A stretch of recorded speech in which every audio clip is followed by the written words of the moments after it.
In the desolate stillness of the savannah, where the dry wind whispered through brittle grass, a hungry alpha lion emerged, his mane a thick crown of golden black, his eyes sharp and burdened with the wisdom of old scars. He was the king of this land, feared and unmatched. On this day, he stalked quietly toward the cries of new life. A mother deer had just given birth, her fawn still wet and fragile. The scent of blood drew him in like a shadow. Startled, the mother deer locked eyes with the predator. Fear overtook her instincts. With a desperate bound, she fled, leaving her newborn trembling on the earth.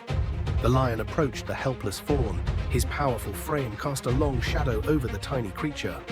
He lowered his head and sniffed. The fawn blinked up at him, too weak to move, too new to understand death. But death never came. Instead, the lion lay down beside the newborn, his massive body curling protectively around it. The instincts of the predator stirred within him, and yet something older and deeper took root. He became its guardian. Days turned to weeks. The fawn, once weak and shivering, learned to stand, to walk, to trust. It nestled beside the lion at night and frolicked around his paws by day.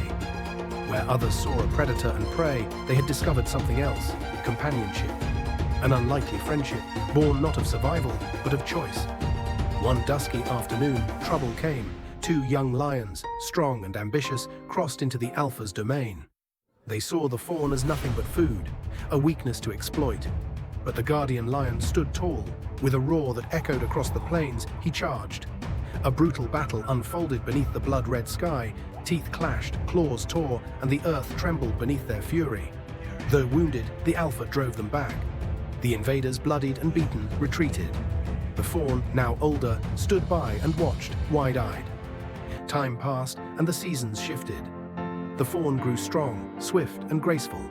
The lion, though proud and weathered, began to sense it was time. One morning, under a sky painted with the colors of sunrise, the fawn stood at the edge of the savannah, ready to leave, ready to be free.